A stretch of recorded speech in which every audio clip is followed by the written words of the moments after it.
السلام علیکم ورحمۃ اللہ وبرکاتہ نحمدہ ونصلی علی رسولہ الکریم اما بعد۔ آج کا سبق سن لیجئے۔ آج کے سبق کی سرخی ہے حضور صلی اللہ علیہ وسلم کی سیرت، پارٹ نمبر 135۔ حضرت ابراہیم علیہ السلام سے ملاقات ہوئی اور حضرت ابراہیم علیہ السلام نے بہت ہی اکرام کیا، اور وہاں پر حضور اکرم صلی اللہ علیہ وسلم نے، روایتوں میں آتا ہے، چھوٹے چھوٹے بچے بھی دیکھے۔ اب ایک مختصر تشریح کرتا ہوں کہ مشرکین کے بچے جنت میں جائیں گے یا جہنم میں جائیں گے۔ علماء کے اس میں بہت اقوال ہیں۔ صحیح قول یہ ہے کہ اس مسئلے میں خاموش رہنا چاہیے، نمبر 1۔ نمبر 2، حشر کے میدان میں ان کو اللہ تعالی کچھ احکامات دیں گے، کچھ بتائیں گے، یہ کرو، یہ مت کرو۔ اگر انہوں نے اللہ کی بات مان لی ان بچوں نے تو جنت میں داخل کیا جائے گا، اور اگر انہوں نے بات نہ مانی تو ان بچوں کو جہنم میں داخل کر دیا جائے گا۔ نمبر 3، صحیح بخاری کی روایت یہ ہے کہ مشرکین کے بچے بھی جنت میں جائیں گے۔ نمبر 4، کہ اس کے اندر علماء نے بہت تفصیلی بیانات کیے ہیں، لیکن چونکہ صحیح بخاری کی روایت یہ بھی ملتی ہے کہ بچے جنت میں جائیں گے، اس لیے کہ ان پر کوئی اللہ تعالیٰ کے احکامات نہیں ہیں، وہ مرفوع القلم ہوتے ہیں، معصوم ہوتے ہیں۔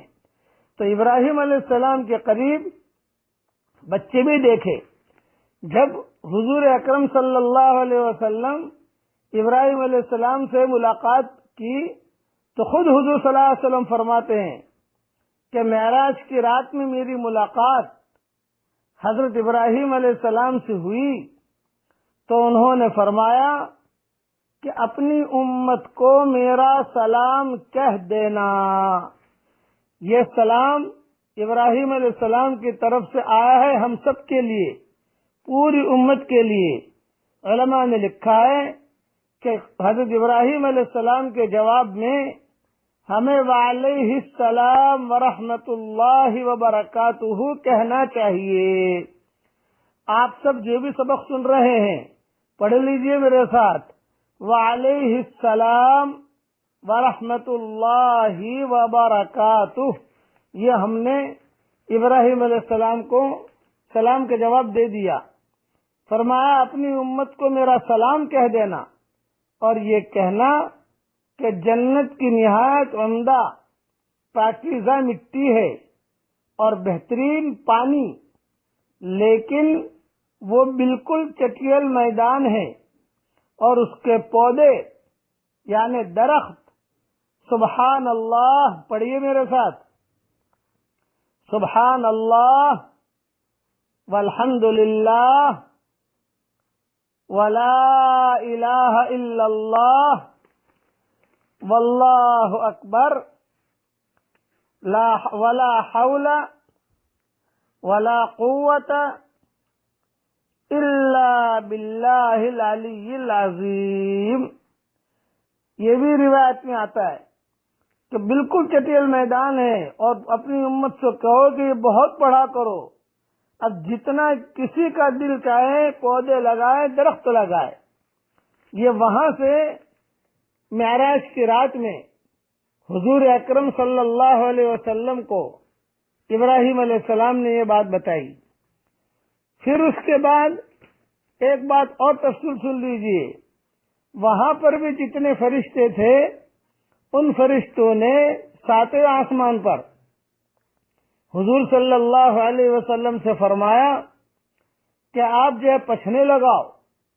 پچھنا لگانا یہ سنت ہے، کئی بیماریوں کا اس میں علاج ہے، اس لیے یہ پچھنے والی سنت ہمارے علاقوں سے یا ہمارے علاقوں میں ابھی رواج میں نہیں آئی ہے، خاص طور سے ہندوستان، پاکستان، بنگلہ دیش اور اس قسم کی برما وغیرہ، وہاں عربوں میں تو اس کے بہت رواج ہے اس کا، چونکہ روایتوں میں آتا ہے کہ اکثر آسمان پر اکثر فرشتوں نے کہا کہ علیک بالحجامہ علیک بالحجامہ، کہ پیارے نبی آپ پسینہ ضرور لگانا پسینہ. تو ساتویں آسمان پر بھی جو فرشتے تھے انہوں نے کہا اس کے لیے اب پسینے کیسے لگانا، کیا کرنا.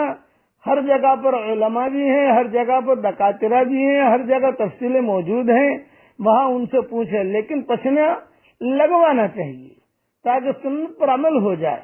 اس کے لیے کبھی کبھی دن بھی مقرر ہوتے ہیں، کبھی چاند کے اعتبار سے تاریخیں بھی مقرر ہوتی ہیں، وہ سارا ایک الگ مضمون ہے.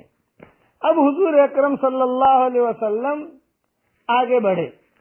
جب آگے بڑھے ملاقات کر کے ابراہیم علیہ السلام سے سدرۃ المنتہا پر پہنچے.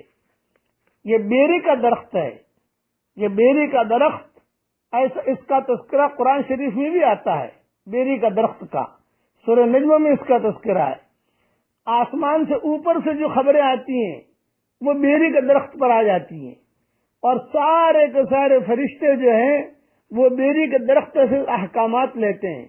سب سے پہلے حکم آتا ہے جبریل علیہ السلام کی طرف، اور وہ بیری کے درخت پر آتا ہے. جبریل علیہ السلام پڑھ لیتے ہیں، جیسے فیکس آ گیا، فیکس جبریل سمجھانے کے لیے کہہ رہا ہوں.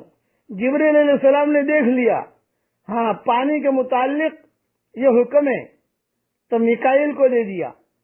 موت کے متعلق یہ حکم ہے، اسرائیل کو دے دیا. قیامت کے متعلق یہ حکم ہے، اسرافیل کو دے دیا. اور پھر جو اس کی نگرانی کرتے رہے جبرائیل علیہ السلام. پہلے جبرائیل علیہ السلام اس حکم کو پڑھتے ہیں، اور پڑھنے کے بعد پھر جو ہے اس کو جو ہے دوسرے فرشتے کی طرف منتقل کرتے ہیں، اور اس کی جو ہے دیکھتے رہتے ہیں کہ یہ حکم پورا ہوا کہ نہیں ہوا. بعض روایتوں میں یہ ہے کہ جب فرشتہ آسمان سے وہ حکم لے کر چلتا ہے، زلزلے کا حکم یا سیلاب کا حکم یا جنگوں کا حکم، جو بھی اللہ تعالیٰ کے یا رحمتوں کا حکم، بارش کا حکم جب بھی لے کر چلتا ہے وہاں سے، تو بعض کتابوں میں یہ بھی لکھا ہے کہ احرام پہنتا ہے، لبیک پڑھتا ہے، بیت اللہ کا طواف کرتا ہے، پھر جو ہے وہ احکامات نازل کرتا ہے. اس کی لمبی تفصیلیں ہیں، بعد میں انشاءاللہ بیان کروں گا.